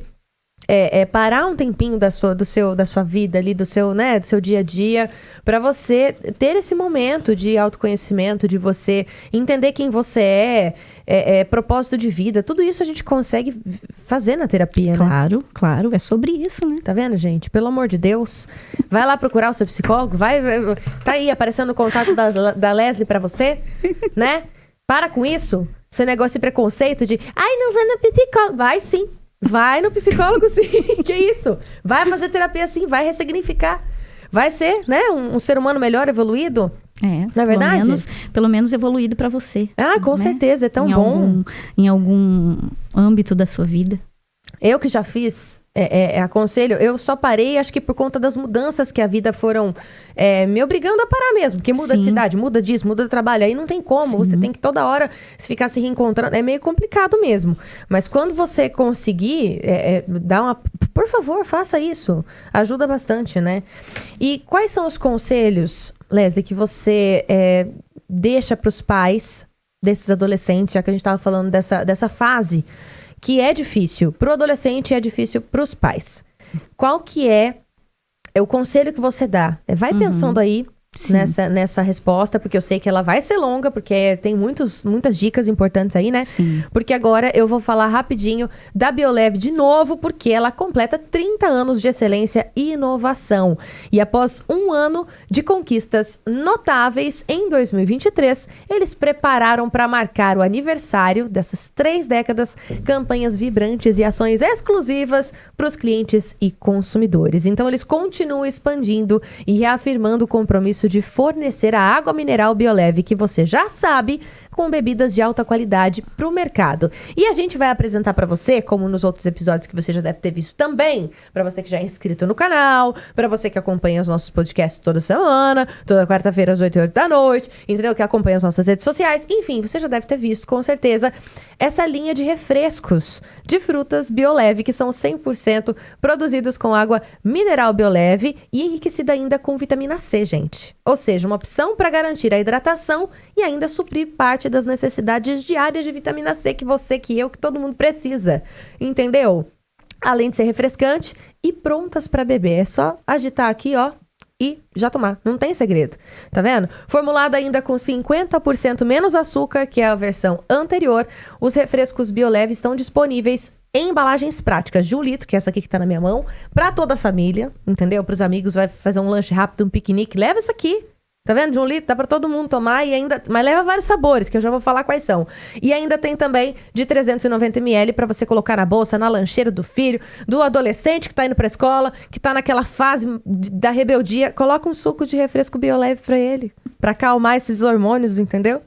Frutas cítricas, frutas tropicais, uva, maçã, abacaxi, hortelã, tem vários sabores pra você que leva essa vida corrida e precisa fazer um lanche rápido. Então, tem limonada suíça, acerola, laranja, açaí e guaraná, enfim, tem vários sabores pra você, certo? Pra todos os gostos e ocasiões. E se você quiser saber mais sobre essa linha incrível, é só você acessar o site que está aparecendo aí na tela pra você. Bioleve, obrigada mais uma vez por essa parceria incrível. Depois, se você quiser, Leslie, você leva um suquinho Bioleve também pra você e pra sua família, tá bom? Vou amar. Beleza? Obrigada. Enfim, deixei uma pergunta no ar, né? Que é, quais são os conselhos que você gostaria de deixar, né, pros pais, dos adolescentes, enfim, pros adolescentes que também estão nos assistindo aí, estão nos acompanhando, às vezes, né, dá aquele insight e fala assim, nossa, ela falou uma coisa que é verdade. O que você aconselha? Então, é bom a gente ter esse espaço, né, pra gente poder falar. A adolescência, por si só, ela é complicada, ela é complexa. Não vou usar nem a palavra complicada, ela é complexa mesmo em si. Então, se você tem percebido que você, adolescente, precisa desse cuidado, se tem alguma coisa que tá muito difícil de se resolver, se percebe muito deprimido, se percebe muito confuso, se percebe com muita dificuldade, com muita ansiedade, procura um profissional, pede pro pai, pede pra mãe, se não vá por você, faça a sua psicoterapia, se conheça, se perceba, é uma fase de grande sofrimento no ser humano e precisa sim desse respaldo, precisa sim falar, né? Às vezes o adolescente ele tem muita dificuldade de falar, mas quando ele tem um profissional adequado, que tá ali pra ouvi-lo, que se especializou pra isso, é diferente, né? Ele vai conseguir se expressar, ele vai conseguir, Freud dizia muito sobre o ouvir, né? Que o falar, na verdade, falar cura, né? Quando a gente vai falando, a gente vai se ouvindo também. Coisa que lá na nossa vida, no dia a dia, a gente não faz. Quando a gente vai pro terapeuta, a gente fala com ele e a gente tá fazendo essa troca, tendo essa troca com a gente mesmo. A gente tá falando, mas a gente tá se ouvindo. É aquele momento que você se ouve também. Então vai se ouvir, vai se perceber. Isso é muito importante e muito interessante, eu acho. Acho que essa palavra é interessante, se interessar por você, né? E quanto aos pais, os pais eles vêm às vezes muito angustiados, muito perdidos, né? O que eu faço com esse adolescente? Porque tá dando muito trabalho, porque tá muito rebelde, né? Então cabe aos pais também ter esse interesse de entender o que é a adolescência. A adolescência é uma fase que os pais reclamam muito, não quer falar comigo, né? Não quer contar mais nada, se afastou, mas é uma fase que eles são grupais mesmo, eles vão procurar o amigo, não o pai, não a mãe, né? É natural que nessa fase a gente faça isso, né? Então, procura ajuda, né? Vai procurar um psicólogo para poder ajudar seu filho, para poder se ajudar. Isso é muito importante, isso faz toda a diferença. Uma ajuda, um olhar psicológico, né? De um profissional que estudou para aquilo, que está voltado para poder te auxiliar a pelo menos ter uma caminhada, vamos dizer aí, mais saudável, mais equilibrada, né? E poder ressignificar, porque todo mundo precisa ressignificar. Não, e outra, né, Leslie? Eu acho que isso traz, assim, torna a família mais saudável, mais unida, né? Sim. Assim, porque quando você passa a aceitar que você precisa de ajuda, não tô dando conta de cuidar do meu filho, da minha filha, sozinha, nesse sentido, né? Sozinho, Sim. eu tô falando dos pais no contexto geral. Eu acho que é bom você reconhecer que você precisa de ajuda. Sim. Isso é muito bom, Sim. né? E como que você encara as pessoas que são resistentes a isso? Então, o ser humano é naturalmente resistente, né? A se auto-perceber, se autoconhecer. Freud falou com muita propriedade sobre os mecanismos de defesa. Todos nós temos mecanismo de defesa, todos nós evitamos entrar em contato com muita coisa. Isso é do humano, né? Mas tem um momento também que a gente tem que pensar assim, eu preciso evoluir, eu preciso me conhecer. Eu preciso saber de mim para eu poder saber melhor do outro. Porque tem pessoas que a gente vê assim, no dia a dia, tem tanta dificuldade de se relacionar, tem tanta dificuldade de entender o outro. Por quê? Porque tá faltando entender a si mesmo. Quanto mais a gente vai se entendendo, mais fácil vai ser fazer a leitura do outro também, entender o outro, né? Então, é importante, isso é necessário.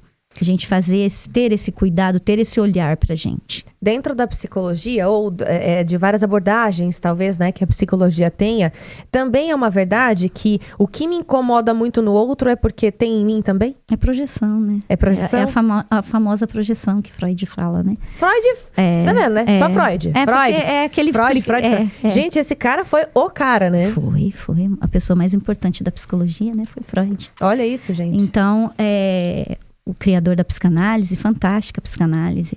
E, enfim, né? Isso é a famosa projeção que a gente fala, né? É aquela historinha, quanto mais eu tô falando do outro, né? Eu estou falando de mim. O que me incomoda no outro é porque tem em mim, está respingando de alguma forma em mim, né? Então, às vezes a gente projeta, às vezes a gente escuta alguém falar assim, você, Laísa, você é isso. Aí, às vezes, você fica olhando e diz assim, como assim? Eu não sou nada disso que a pessoa tá me falando que eu sou. Aí, às vezes, você até assusta com a definição da pessoa. Mas aí é porque ela tá falando muito mais dela do que de você. E né? eu só fiz essa pergunta. E às vezes ela não percebe. Eu fiz essa pergunta porque, assim, eu sei que existem pessoas que devem estar assistindo aqui a gente, que são resistentes, né? A se autoconhecer, né? Sim. E essa pergunta, acho que ela é muito chave, porque todo mundo passa por isso. Claro. Né? Em algum atrito familiar, em algum atrito no trabalho, com alguma pessoa, num relacionamento amoroso, amizade, não é? A gente enfrenta esses espelhos, né? Essas projeções, né? Essas projeções é muito comum. E atrapalha muito, né? Porque às vezes é um caminho de muita discussão ali, né? É algo que prejudica muito as pessoas. Porque se o outro está projetando em mim o que ele tem, né? Fica difícil até a conversa, né? Sim. Se o outro está projetando toda hora, se o outro está falando muito mais dele do que de mim, mas ele não consegue perceber, né? Porque é uma projeção. E falando um pouco, trazendo esse assunto, né? Do outro, o que o outro tá falando mais dele do que de mim e tal. Também a gente ouve falar muito isso na internet. É muito fácil falar, né? Sim. Mas como lidar, né? Como você, como psicóloga, como lidar com os haters e com essa chuva de pessoas hoje em dia que tem coragem de falar pelas redes sociais, mas não tem a capacidade de ser empático, não tem a capacidade de... Simplesmente ninguém perguntou sua opinião, meu amigo. Não precisa falar o que você pensa. Como que você vê essa situação das redes sociais hoje em dia, que tá bem tóxica, né? Hoje em dia as pessoas não podem falar mais nada, não podem se expressar, não podem... Todo mundo mexer de mimimi, não pode isso, não pode aquilo. Como que você, como psicóloga, vê isso tudo? Isso é algo muito complexo nessa geração. Aí a gente pode falar, né, dessa geração, de algo característico dessa geração. As pessoas acharem que elas, por conta das redes sociais, por esse acesso, né, fácil que hoje existe, elas têm direito, né, de ir lá e cancelar o outro, de falar mal do outro, né? Tudo cancela, tudo... isso aí eu não aceito. E às vezes com muito pouca propriedade, né, de conhecer aquele assunto que geralmente é o mais comum, e a pessoa tá lá falando. Isso é uma problemática que a gente tem hoje. Eu acho que isso é algo complexo, né? Que em algum momento vai ter que ser visto de uma forma mais aprofundada, né? E para se tomar alguma providência também, né? Porque é algo que realmente vem fazendo uma diferença negativa, né, na vida das pessoas. E sem falar que destrói as pessoas também emocionalmente. O autoestima, às vezes a pessoa faz lá uma apresentação, ela faz uma palestra, ela faz um podcast, ela fala sobre o que ela pensa ali, né? E se a pessoa é um profissional, né? Ela não tá falando bobeira, ela tem propriedade para falar minimamente, né? E aí tem essas questões do eu cancelo esse, eu falo bem, eu falo mal, e isso é muito prejudicial para o humano, né? Você acha que a mídia, de certa forma, acaba influenciando isso também? Com certeza. A mídia que eu falo realities, novelas e essas coisas, essas, né, cinema, enfim, tudo isso. É um acesso que as pessoas não tinham antes, né?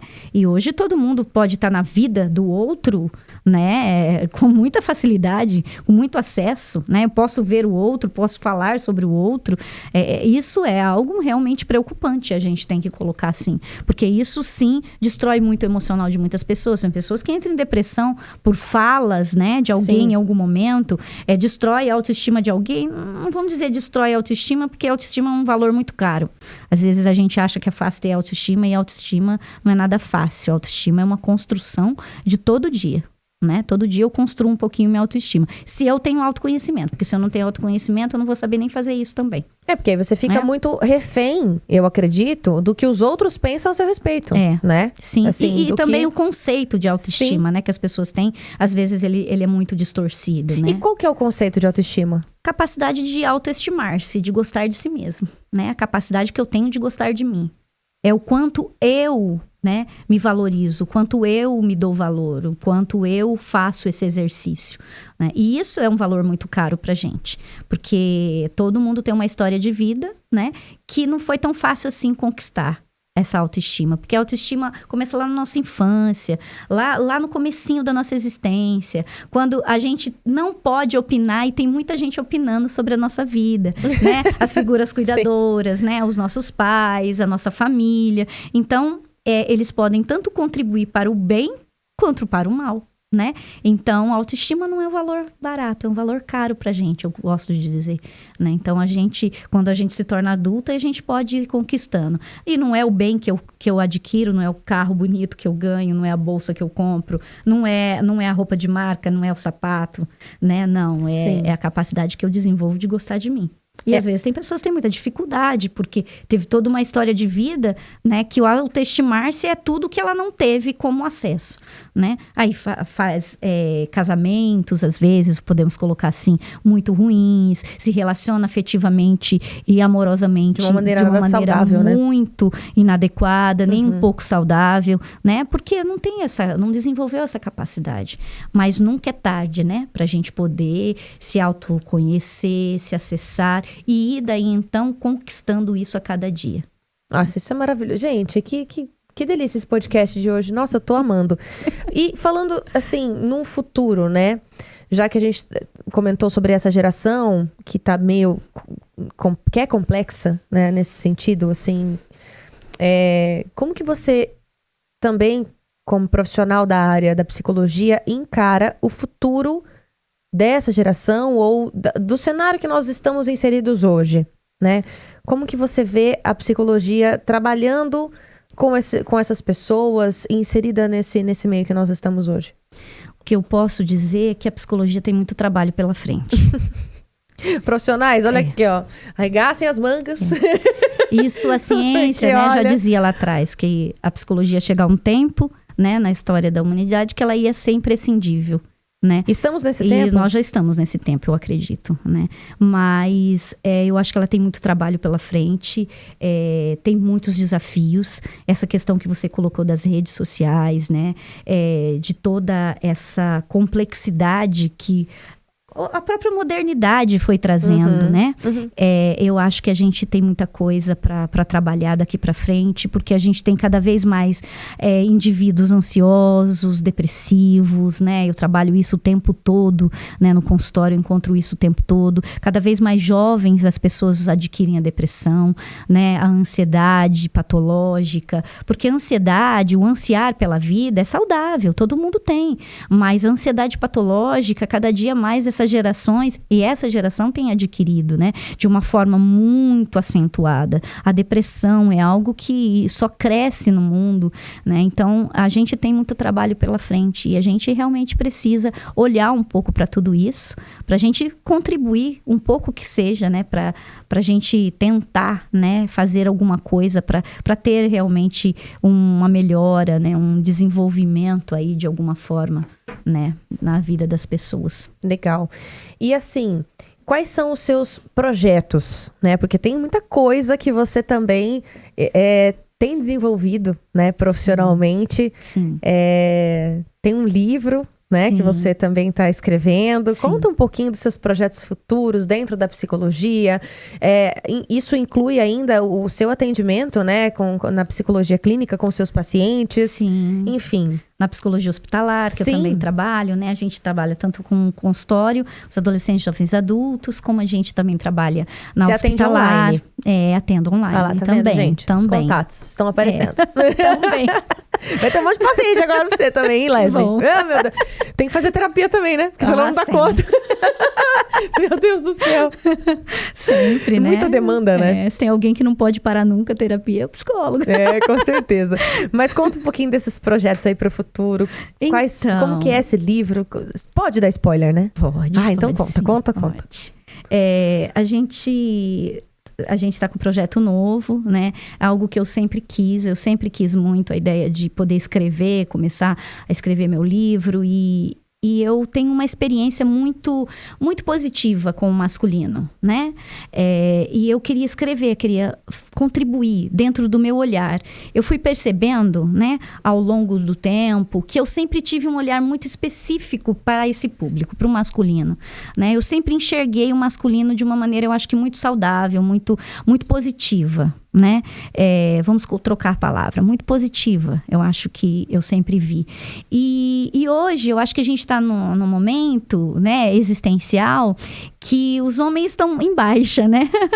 Então é verdade. Esse livro também é uma forma de contribuir de alguma forma, né, para a autoestima desses homens, né? Que, no entanto, o livro é sobre a autoestima masculina.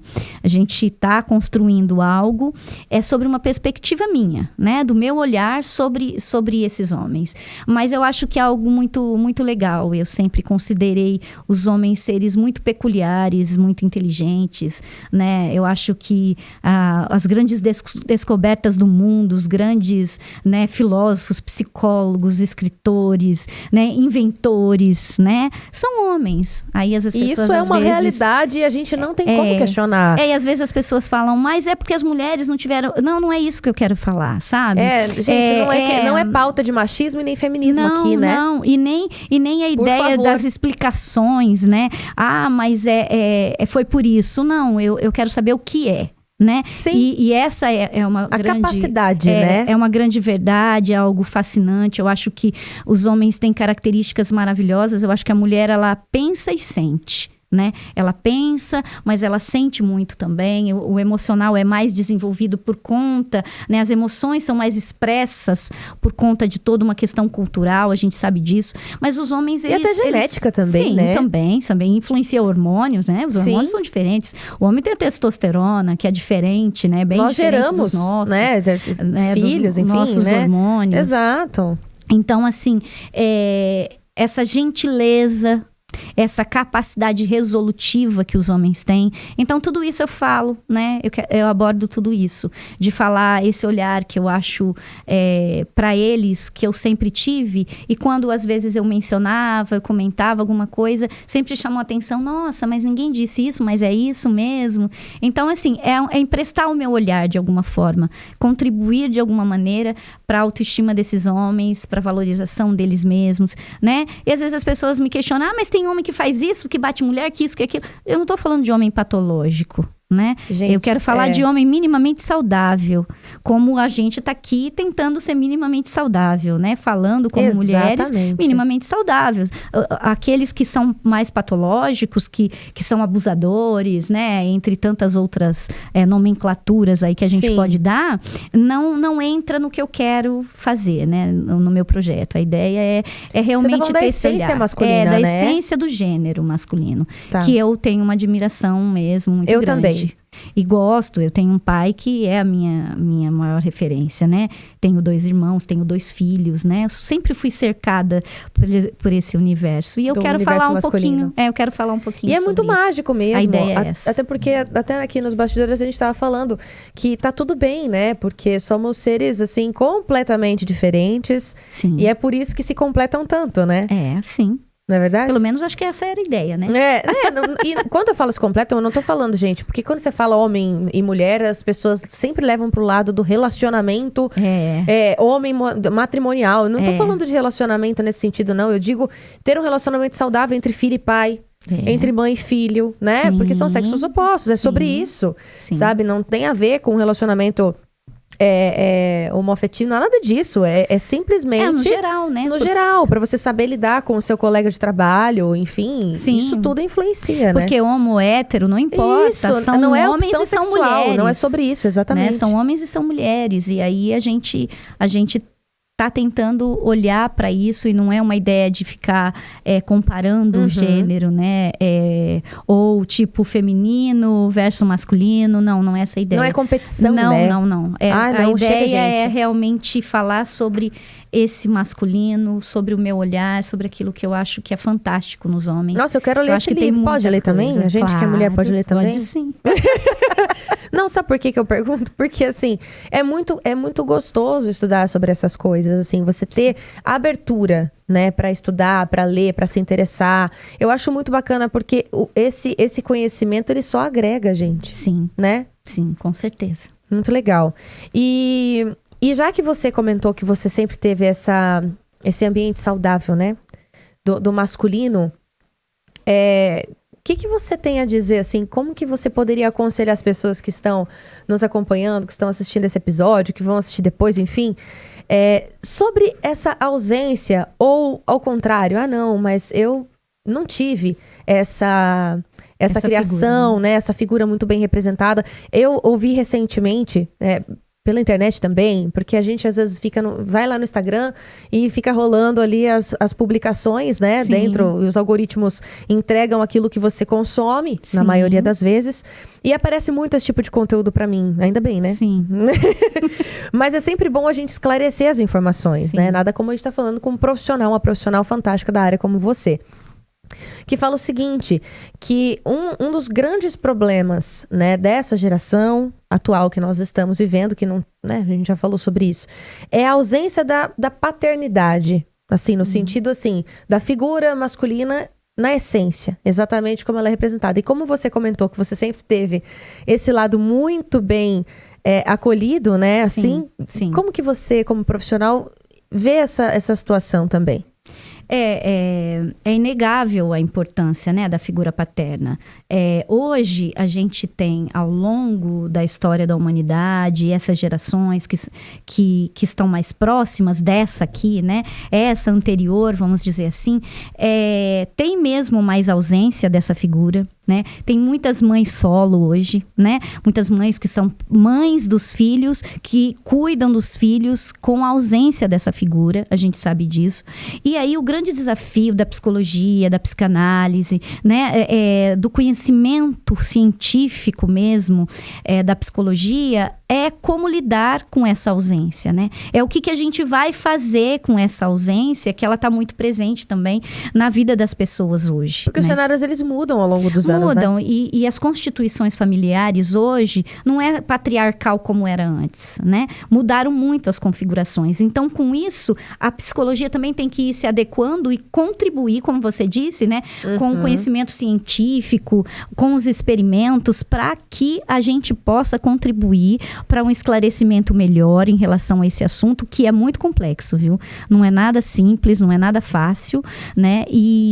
Mas que é um grande desafio também para a psicologia hoje, para a psicanálise, esse contexto novo, essa configuração nova que tem cada vez mais ausente, né, essa figura paterna. Nossa, isso é fato. Gente, realmente é muito mágico falar sobre isso, porque se você for parar para analisar, a psicologia, ela realmente evolui mesmo, né? Com todas essas gerações que a gente veio comentando aqui. Sim. Porque os padrões de comportamento mudam. Sim. A tecnologia veio para mudar muita coisa. Sim. E com a tecnologia tem os benefícios, tem os malefícios. E aí a psicologia vai tentando se adequar. É muito, assim...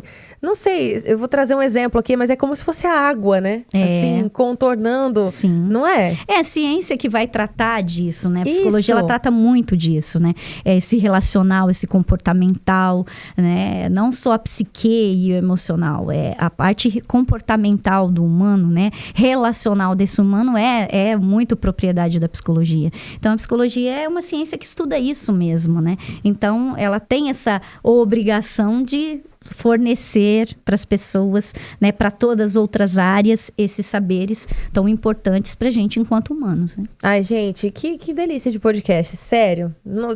Infelizmente já estamos chegando ao fim aqui, Leslie, pelo amor de Deus. Eu quero mais, Lucas. Meu pai amado. Mas, ó, agora dentro desses projetos que você comentou, né? Tem o seu livro. Tem algum outro projeto que você também pretende startar? Quais são os seus planos para o futuro como psicóloga? Você também tem um trabalho muito lindo, né? Não só clínico, mas também hospitalar. Sim. Enfim. Tem os meus pacientes renais crônicos, que eu atendo, né, na hospitalar, pacientes renais. E é um público que a vida me trouxe, né? Foi algo que eu nem esperava viver. Eu já trabalho há 8 anos com eles. Né, tenho uma experiência já há 8 anos com os pacientes renais, é algo que eu gosto muito. E na clínica, né, no consultório, os pacientes adolescentes e jovens adultos é uma grande paixão. Né? Eu sempre quis trabalhar com adolescentes, com jovens adultos, e é um público que acho que a gente tem uma relação que flui muito bem, vamos dizer assim. Então, gosto muito, atendo. E essa questão do livro, né, quando eu falo da autoestima masculina, é porque também é um nicho que eu quero deixar mais específico, me aprofundar. Mas também, não só em escrever um livro para os homens, como atendê-los também.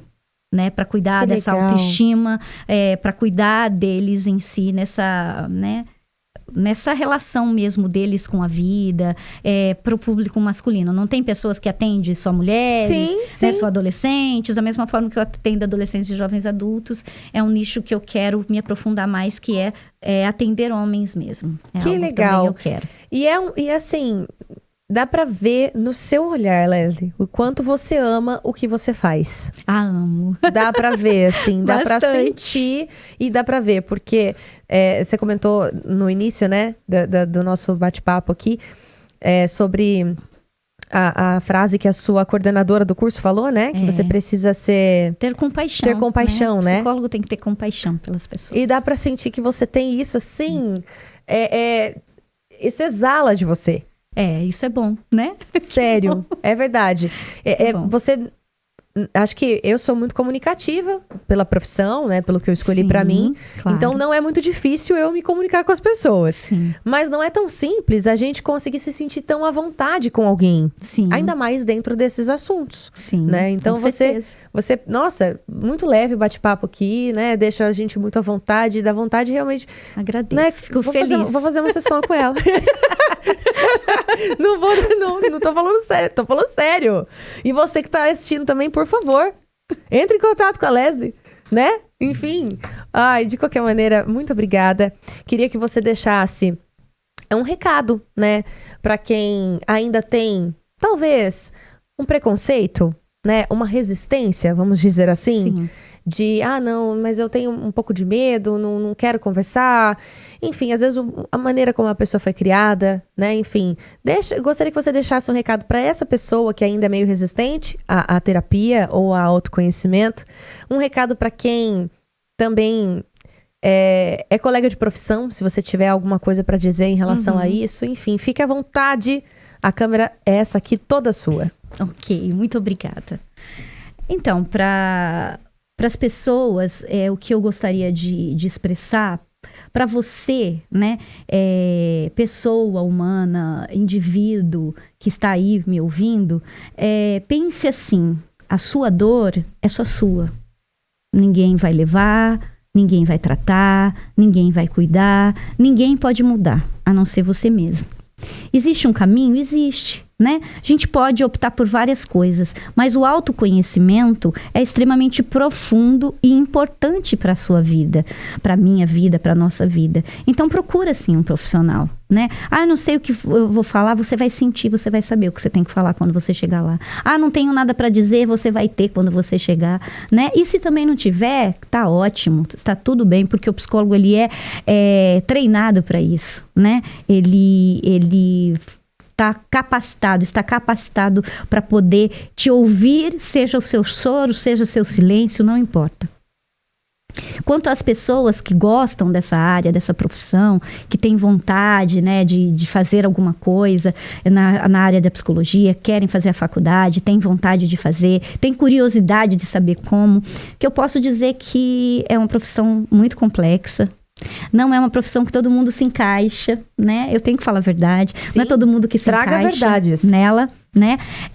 Mas se você tem essa compaixão pelas pessoas, se você entende que a faculdade de psicologia não vai ser para você se tratar como se você estivesse fazendo um atendimento clínico, e sim para ajudar as pessoas, para realmente você entender o propósito, vamos dizer, dessa profissão, que é acolher, que é cuidar, né? Que é auxiliar esse paciente ao seu autoconhecimento, eu super indico, né? Uma profissão linda, talvez seja uma das mais difíceis que existe, porque a gente lida, né? Com o sofrimento, com a dor do humano, né? Com coisas muito complexas, mas também eu acho que é a mais gratificante, ao meu ver, porque você vê aquele humano às vezes tão ruim, entrar tão mal e ele evoluindo, crescendo, se fortalecendo, se conhecendo, né? Se curando, se proporcionando, né? Alegrias, leveza, né? E com isso você ressignifica muita coisa, com isso você deixa ir muitas coisas que precisam. Então, se você se identifica com essa fala, com tudo que foi falado aqui, não custa se dar essa chance. Se permita, né? Para você ressignificar, você precisa se permitir. Então, se permita. Ai, gente, que coisa linda. E uma dúvida, assim, final. Existe alta? Existe? Porque pelo que eu tô entendendo... Vai depender muito da abordagem, né? Vai depender muito da abordagem. Não existe, A abordagem psicológica que vai te dar alta. Porque só de ouvir aqui dá vontade, né? Enfim, a vida toda eu fazer acredito, terapia. Eu, como profissional da psicologia, acredito que as pessoas têm que fazer até o final da vida. Né? Eu sou uma profissional dessa opinião. Eu sempre tenho conteúdo, nós vamos ter conteúdo a vida inteira para trabalhar. Né? A gente, mesmo porque nós temos as nossas angústias circunstanciais, que é aquela angústia do momento, das nossas questões que elas aparecem sem a gente esperar, né? Que é das circunstâncias. Sim. A gente tem as nossas patológicas que tá lá resvalando, né? Respingando nos nossos traumas, que a gente precisa cuidar. Uhum. As existenciais, mudança de projeto de vida. Então, a gente tem muita angústia aí que a gente precisa trabalhar. Fora as outras coisas, né? Que a gente precisa se perceber mesmo, se melhorar. Então, eu acredito que a pessoa tem que fazer sempre. Mas sim, existe a alta, dependendo da abordagem, a pessoa dá alta. Às vezes você diminui, né, a terapia quando a pessoa, né, de sessões, quando a pessoa... Ou às vezes até a gente fala, agora você pode dar uma parada, né? Você quer dar uma parada agora, depois você retorna. Aí retorna pior, não. Terapia é uma coisa muito particular. Tô brincando, gente, né? Calma. É só uma piada. Particular. Mas... é sobre isso. Leslie, muito obrigada, assim, pela contribuição. Foi maravilhoso esse podcast, assim, é muito bom conhecer profissionais como você, né? Assim, eu tive a oportunidade de conhecer psicólogos incríveis que me ajudaram, né? Nos momentos em que eu precisei, em que eu tive a necessidade. Então... realmente é uma profissão incrível. Você falando aqui que é uma profissão incrível, é uma das mais difíceis. E eu imagino que seja mesmo. Porque não é fácil chegar uma pessoa, né, um ser humano, como você fala, assim, todo desconstruído ali, depressivo, e de repente você vê essa pessoa bem, sabe, encontrando o caminho dela ao sol. Enfim, é algo muito realmente motivador. Eu vi um vídeo recentemente no Instagram também, que mexeu muito comigo. Eu acho que, assim, é aquele tipo de vídeo que você vê, rever várias vezes, né? Sim. Era uma psicóloga que estava fazendo atendimento online, e a paciente dela, no caso, ela não falava nada. E ela ficava ali com ela. Sim. Né? Assim, não sei lá, 50 minutos, não sei, a sessão toda ela ficava ali com ela. E aí, na primeira vez, ela pergunta, você quer falar alguma coisa? Ela só simbolizou que não. Dava pra ver, assim, nitidamente no rosto dela que ela tava muito mal, emocionalmente, depressiva mesmo. Algo muito triste de você ver um ser humano nesse estado. Sim. Enfim, e a psicóloga ali com ela, né? E aí foram passando algumas, né? Não demonstra quanto tempo foi esse processo. Sim. Mas em alguns momentos você vai vendo a evolução, né, dela. É isso mesmo. E aí teve um dia, assim, X, que de repente ela resolve falar. Ela falou, não, hoje eu quero falar. E aí ela começa a se abrir. E a psicóloga, assim, fica empolgada de ver que ela tá melhorando. E aí, no final, se você vê a paciente como que fica... É lindo, é emocionante. É, sim. Ela já tava no primeiro vídeo ali, no primeiro take, ela tava depressiva ali num quarto, tudo escuro, o cabelo sem arrumar, sem nada. Na última vez, o último take, quando ela já tá bem, você vê ela num campo, toda bonita, assim, maquiada, sorridente, feliz. Você vê uma luz da pessoa mesmo, assim, sabe? Então é muito linda a sua profissão. Obrigada. Parabéns por ter escolhido esse caminho, por ajudar outras pessoas. Por me ajudar, porque daqui a pouco vai ser a mim também. É um prazer. É um prazer, mas é sempre. sério, parabéns mesmo. Agradeço. Que Deus continue abençoando a sua vida, amém, toda a sua família. Que te capacite cada vez mais, né? Assim, te dê discernimento e sabedoria para você lidar com todas essas questões. Agradeço. Enfim, só desejo sucesso. E muitas realizações. E obrigada pela sua presença aqui no nosso podcast, por nos permitir esse bate-papo maravilhoso, viu? Eu agradeço também. Foi um prazer. Imagina. Então, gente, se você tá chegando agora, né? Se você tá chegando agora nesse episódio, não acompanhou tudo, volta aí, assiste tudo, manda pras pessoas que você gostaria que ouvisse esse podcast, porque tenho certeza que ele foi muito rico, né? Assim, muita coisa realmente de peso, sim, significativo para você ajudar alguém que você tá precisando, que você sabe, poxa, isso aqui, esse conteúdo vai ajudar meu amigo, meu irmão, meu pai, minha mãe, meu namorado, meu marido, minha esposa, enfim. Manda esse podcast, manda esse episódio aí pra quem você conhece, que eu tenho certeza que vai agregar muito. E obviamente, a gente vai se encontrar na próxima quarta-feira, às 8h08 da noite. Então, eu espero você. Muito obrigada mais uma vez pela sua presença aqui. E até mais. Tchau.